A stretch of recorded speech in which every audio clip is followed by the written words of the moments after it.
আসসালামু আলাইকুম প্রিয় খামারি ভাইয়েরা, সবাইকে আমার ভালোবাসা এবং শুভেচ্ছা। আপনাদের অনেকের একটা প্রশ্ন থাকে, যেটা কমন প্রশ্ন যারা গরু লালন পালন করেন, সেটা হলো, ভাই ক্যাটাফস আমার একটা গরুর ওজন 120 কেজি 25 কেজি কতটুকু দিব, আমার একটা গরুর ওজন 150 কেজি অ্যামানোভেট কতটুকু দিব, আমার একটা গরুর ওজন 200 কেজি এডি কতটুকু দিব, ভাই ভ্যাকসিন করব, গরুর ভ্যাকসিনটা কোন জায়গায় করব, ভাই গরুকে ব্যথার একটা ইঞ্জেকশন দিব কোন জায়গায় করব, ভাই জ্বরের ইঞ্জেকশন কতটুকু দিব, এই ঔষধ সংক্রান্ত বিষয়ে নানান রকমের প্রশ্ন। এখন দেখেন, আমি যদি এই বিষয়গুলো নিয়ে প্রত্যেকটা দিয়ে আলাদা আলাদা করে ভিডিও বানাতে চাই, সেক্ষেত্রে কিন্তু আমার প্রত্যেকটা ওষুধ নিয়ে আলাদা ভিডিও বানাতে হবে। এখন আমাদের মানে খামার একটা পরিচালনা করতে গেলে মিনিমাম 15 থেকে 20 ধরনের ওষুধ ব্যবহার করতে হবে।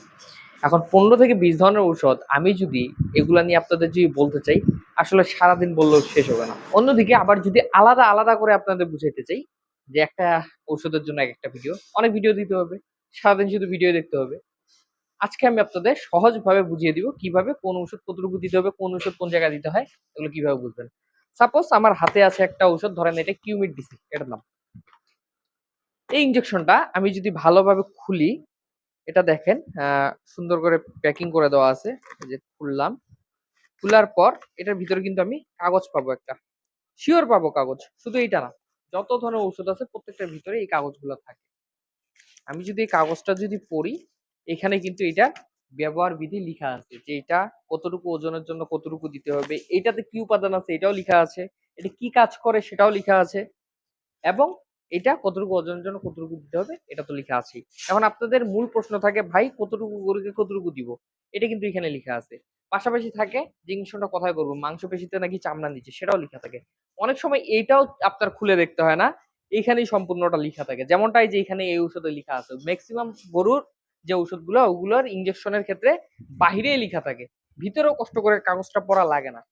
তারপর আপনার ভিতরের কাগজটা পড়বেন, কেন পড়বেন, ভিতরের কাগজটা পড়লে আপনারা যেমনে বুঝতে পারবেন যে এটা কতটুকু ওজনের জন্য কতটুকু দিব, এটা যেমন তেমন।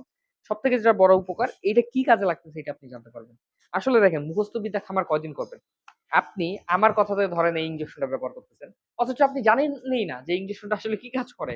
যেমন আমরা অনেকে জানি এই ক্যাটোফস বলেন, বা এই কিউমেটবিসি বলেন, বা এসল বলেন, এগুলো আসলে আপনার গরু মোটা তাজা করে। বাস্তবে কিন্তু এগুলো গরু মোটা তাজা করে না। এটার কাজ কি? এটা সাইকোপালামিন এবং বিউটাফসিন গ্রুপের একটা ইনজেকশন, যেটা কাজ হলো আপনার গরুর মেটাবলিক এনার্জি বৃদ্ধি পাওয়া। অর্থাৎ আমার এই গরুটা ধরেন আমি সারাদিন খাওয়াচ্ছি, কিন্তু এটার মেটাবলিজম ঠিক নেই। এই গরুটা আপনার খাবার ভালোভাবে হজম করতে পারে না, বিপাকীয় ক্ষমতা ভালো না, সে খাবারটা ভালোভাবে শরীরে ডাইজেস্ট করতে পারে না, বা খাবারের পুষ্টিটা ভালো করে শোষণ করতে পারে না। তো এইটা যাতে ও ভালো করে পারে, এই কাজটা করে এটা। মানে আমি যে খাবারটা দিচ্ছি সেটা যাতে সে ভালো করে শোষণ করতে পারে। এর কাজ হলো শোষণ করানো, এর কাজ কিন্তু মোটা তাজা না বা ফুলানো না। যখন আমি এটা দিব, এটা কোনো পার্শ্ব প্রতিক্রিয়া নেই। এটা আমি মাসে যদি 4 বারও দিই, তারপর ইনশাল্লাহ গরুর ক্ষতি হবে না। কিন্তু এটা যখন দিব, তখন আমার কি উপকারটা হবে, যে খাবারটা খাবে সেটা ভালোভাবে সে শোষণ করতে পারবে। এখন শোষণ করার জন্য আমি যদি প্রতিদিন একবার করে দেই, যেমনটা অনেকেই করে 7 বার 8 বার 10 বার, তাও কিন্তু কোনো লাভ নেই। সচরাচর 1 বার 2 বার বা 3 বার দিলে স্বাভাবিকভাবে তার যে সমস্যার সমাধান হয়ে যায়। তাহলে তো এটার জন্য এখন সারাদিন নিরীক্ষণ করার কোনো মানে নেই, বা মাসে 3 বার 4 বারও করার মানে নেই, প্রতি মাসেই করারও দরকার নেই। যেখানে 2 বার 3 বার করলে তার সমস্যার সমাধান হয়ে যাচ্ছে। আপনার জ্বর হচ্ছে, জ্বরের ওষুধ আপনি একদিন খেয়েছেন, জ্বর চলে গেছে। কি প্রয়োজন ভাই টানা 7 দিন ধরে জ্বরের ওষুধ খেতে থাকার? তো এটা 2 3 বার দিলে কিন্তু সমস্যার সমাধান হয়ে যায়। যাই হোক, অন্য আপনার সাবজেক্টে চলে যাচ্ছি। আবার মূল জায়গায় ফিরে আসি। তো এই ইনজেকশনটা যেমন ভিতরে আমি কাগজটা পড়ে দেখাইলাম আপনাদের, এই ধরনের কিন্তু প্রত্যেকটা ইনজেকশনে একটা কাগজ থাকে, অথবা এইভাবে বাংলায় লিখা থাকে। ইংলিশ বাংলায় দুইটাতেই লিখা থাকে। আপনারা সবসময় এটা পড়বেন। ধরেন আপনি ভ্যাকসিন দিচ্ছেন, খুরার বা ল্যাম্পির ভিতরে কাগজটা পড়বেন, যে এটা কতটুকু দিতে বলছে, কত আপনার কত কেজি ওজনের জন্য কতটুকু দিব, বা কোন জায়গায় দিব, সবকিছু লিখা থাকে। যদিও ভ্যাকসিন গুলো আপনার বড় ছোট সব গরুর একই পরিমাণ দিতে হয়, তারপর অন্তত চামড়া দিবেন না মাংস দিবেন, এটা তো অন্তত দেখতে পাবেন। আপনি এডি দিলেন, এডিটা আপনি কিন্তু এক এক কোম্পানির এডি এক এক রকম দিতে হয়, এক এক কোম্পানির ইনজেকশন এক এক রকম দিতে মানে হইতে পারে। এখন আমি যেটা দিচ্ছি, সেম ইনজেকশনটাই যে আপনাকে দিতে হবে এর কোনো মানে নেই। আপনি যে কোনো কোম্পানি দিতে পারেন, শুধু গ্রুপটা মিললেই হলো। যেমন এডি 3 হলে এডি 3 গ্রুপ হলে হলো, আপনার বিউটাফসন হলে বিউটাফসন গ্রুপ হলে হলো। এটা কিউমিন বিসি হোক বা কেটোফস হোক, এতে কোনো সমস্যা নাই। তো আপনি যে কোনো ইনজেকশন ব্যবহার করবেন, করার পর শুধু কাগজটা খুলে দেখবেন, দেখলেই কিন্তু আপনি কিন্তু দেখতে পাবেন যে কতটুকু কেজি ওজনের জন্য কতটুকু আপনাকে ব্যবহার করতে হবে। সাপোজ গ্রানাটার যে এডিটা, এটা 5 সিসি ব্যবহার করলে হয়ে যায়, ওখানে লেখা থাকে 3 থেকে 5 সিসি একটা গরু মহিষ। তো ধরেন আমি দিচ্ছি একটা এডি, আপনি দিচ্ছেন একটা এডি, আমি যেটা দিই এটা 5 সিসি দিলে হয়, আপনি যেটা দেন এটা 5 সিসি না হইতে পারে, কোম্পানির নির্ধারিত মাত্রা এর থেকে বেশি হতে পারে। তো এই জন্য আমাদের কাগজ পড়তে হবে, কাগজ পড়ে আমরা দেখবো কত কেজি ওজনের জন্য কতটুকু দিতে বলা হয়েছে, ওই হিসাবে দিয়ে দিব। আপনার তাইলে আর কোনো চিন্তা থাকতেছে না, আমাকেও ফোন করে বলা লাগবে না যে ভাই আমি অমুক ইঞ্জেকশন দিব, কত কেজি দিব, বা কত সিসি দিব, বা কোন জায়গায় দিব, পিছনে মাংস দিব না সামনে দিব, এই গেল এক ব্যাপার। তো আমরা সবসময় এই ওষুধের প্যাকেট গুলো খুলে পড়বো, এটা পৃথিবীর যে কোনো ইঞ্জেকশন হতে পারে। যদি বিদেশি হয় সেক্ষেত্রে ইংলিশে থাকবে। যদি বাংলাদেশের কোনো কোম্পানি ইঞ্জেকশন হয়, আমরা যে ইঞ্জেকশন গুলো ব্যবহার করি এগুলো তো ম্যাক্সিমাম বাংলাদেশের কোম্পানি। বিদেশি ইঞ্জেকশন আর কয়জন ব্যবহার করি ভাই?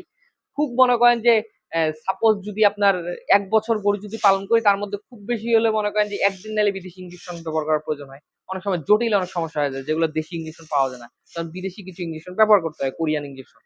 তো সেক্ষেত্রে ব্যাপারটা আলাদা। সেটা হয় ভাই ১০০ দিন যদি গরুর চিকিৎসা করেন, একদিনেই সমস্যা হয়। ৯৯৯ দিনই আপনি মনে করেন যে দেশি কোম্পানির ওষুধের উপর নির্ভর থাকতে হয়। তো দেশি কোম্পানির ওষুধে কিন্তু বাংলাতে লিখাই থাকে। তো বাংলাতে যেহেতু লিখা থাকে, কাউকে প্রশ্ন করা লাগবে না, বা সার্চ দিয়েও দেখা লাগবে না। ভিতরে কাগজটা পড়ে দেখবেন অথবা উপরে পড়ে দেখবেন। যেকোনো ইনজেকশন, যেকোনো ঔষধ কতটুকু আপনার মাত্রাবিধি কতটুকু দিতে হবে এবং এটা কি কাজ করে সম্পূর্ণ আপনি সেখানেই পেয়ে যাবেন। এটা নিয়ে কাউকে প্রশ্ন করতে হবে না। তো আজকে থেকে এই জিনিসটা জেনে রাখেন। এটা জানার পর থেকে আমি আশা করি আমাকে বা কাউকে আপনাকে এই বিষয় নিয়ে প্রশ্ন করতে হবে না। আপনারা নিজেরাই বুঝতে পারবেন আপনার গরুর জন্য কতটুকু ইনজেকশন আপনার ব্যবহার করতে হবে। ভিডিওটা যদি ভালো লাগে অবশ্যই আমার চ্যানেলটা সাবস্ক্রাইব করে রাখবেন। পাশাপাশি ভিডিওতে একটা লাইক দিয়ে রাখবেন। সবাই ভালো থাকবেন, সুস্থ থাকবেন। আসসালামু আলাইকুম।